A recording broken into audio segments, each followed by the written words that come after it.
को सलामत रखे। आमीन आमीन आमीन। मुझे मुफ्ती साहब से वजीफा पूछना था। जी। हम 4 बहनें हैं और 2 भाई हैं। ठीक है। वालिद साहब की वफात के बाद भाइयों ने हम चारों बहनों का हक के विरासत नहीं दिया। ओके। अच्छा। वो कहते हैं कि अब्बा ने तुम्हारी शादियां की और बहुत सोना और जहेज दिया है, अब तुम्हारा जायदाद में कोई हिस्सा नहीं है, जबकि अब भी करोड़ों की जमीन और फलों के बागात हैं। हमारा हक मिलने का कोई वजीफा बता दीजिए। ठीक है बेटा। तो वो ये तो बड़ा नॉर्मल है।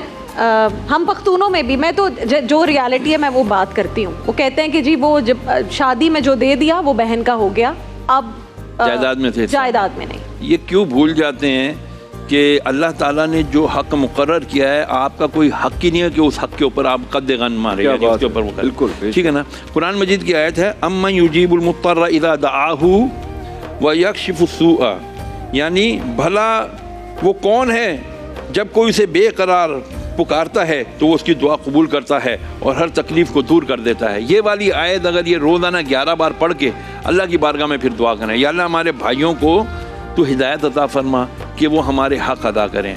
कितनी अजीब बात है। लोग कहते हैं अगर झूठ बोलने से रोज़ा तो नहीं टूटता। मैंने कहा इस तरह तो बहनों का हक खाने से भी नहीं टूटता। अब एक गाड़ी है, उसका नाम है चलने का काम करती है वो। अब मैं उसको, आप रोज़ साफ़ करते हैं ना या करवाते हैं, क्यों करवाते हैं कि यार गाड़ी है दिखने में अच्छी। कल क़यामत के दिन मिसाल के तौर पर रोज़ा हमारी एक गाड़ी है जी, इस पर हमने झूठ का गंद डाल दिया, गीबत, चुगली, वादा खिलाफी और पता नहीं क्या क्या बद अखलाकी, सारा गंद हम डाल रहे हैं, लेकिन गाड़ी तो है ना, चल तो रही है, भले उसके ऊपर कितना गंद है। कल क़यामत के दिन ये रोज़ा जब अल्लाह की बारगाह में पहुंचेगा, इसके ऊपर तो ढेरों ढेर गंद पड़ा हुआ होगा, तो क्या ये रोज़ा फिर हमारी बख्शिश करवाएगा?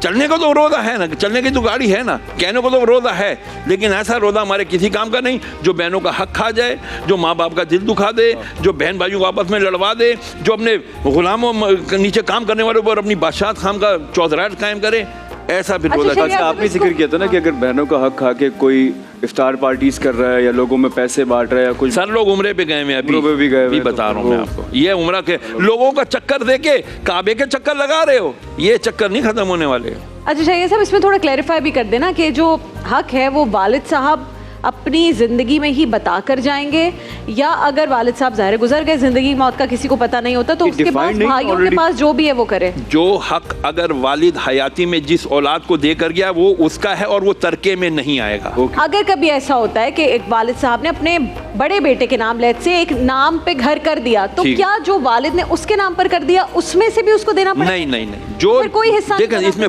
दो बड़ी वजाहत है। जो चीज वालिद अपनी हयाती में किसी के हवाले कर गया, किसी के नाम कर गया, बाप ने कहा कि जी ये जो है ना मोबाइल जो है ना ये दानिश तैमूर का है, लेकिन बोला इसका कब्जा नहीं दिया, कब्जा नहीं दिया, उसके तसर्रुफ में नहीं दिया, तो ये वापस आएगा। ओके। लेकिन दे के तसर्रुफ भी दे दिया, उसके कब्जे में भी दे दिया, तो अब ये उसका है, अब ये तरके में नहीं आएगा। और ऐसे में वालिद गुजर गया और बेटियों को कुछ नहीं मिला, तो क्या वालिद की पकड़ होगी? वालिद दोबारा कहे, मतलब वालिद साहब का इंतकाल हो गया, उन्होंने सब कुछ बेटों को दे दिया, बेटियों को नहीं दिया कुछ, तो इसमें पकड़ वालिद साहब की। वाज़े हदीस हुजूर के पास एक साहबी आई रज़ी अल्लाह ताला अन्हा, कहनी या रसूल अल्लाह ये आप गवाह हो जाए, मैंने अपना ये वाला घर ना अपने इस बेटे को दिया। हुजूर ने फरमाया कितने बेटे हैं? फरमाया 4। सब चारों को तुमने इतना ही है कि ऐसा ही घर दिया है? नहीं या रसूल अल्लाह सबको नहीं है, इससे ज्यादा प्यार है। फरमाया तू मुझे जुल्म पर गवाह करती है, मैं तेरे जुल्म पर गवाह हो जाऊं, ये जुल्म है। बराबर दो सबको, इक्वालिटी के साथ दो। अच्छा अब अगर बाप मर गया, बाप ने सिर्फ बेटों को दिया, बेटियों को कुछ नहीं दिया, कल कयामत के दिन वो उठ ही नहीं सकेगा। उन्होंने फरमाया उसके गले में तौक होगा, तौक, वो लोहे वो पत्थर का जो है ना बड़ा। सॉरी लंबी हो रही डिस्कशन, मैं क्लैरिफाई करना चाहती हूँ। अगर बच्चों को दे दिया और बच्चियों को नहीं दिया, क्या बेटा सिर्फ वालिद का वो बोझ हल्का करने के लिए अपने दिए हुए हिस्से में से बहनों को दे सकता है, तो बोझ खत्म हो जाए? अखलाकी तौर पर तो इन सब भाइयों को चाहिए कि भाई हम ये सारा लाते हैं और हम तरका करते हैं ताकि हमारे बाप पर से बोझ उतर जाए। ठीक है, बिल्कुल।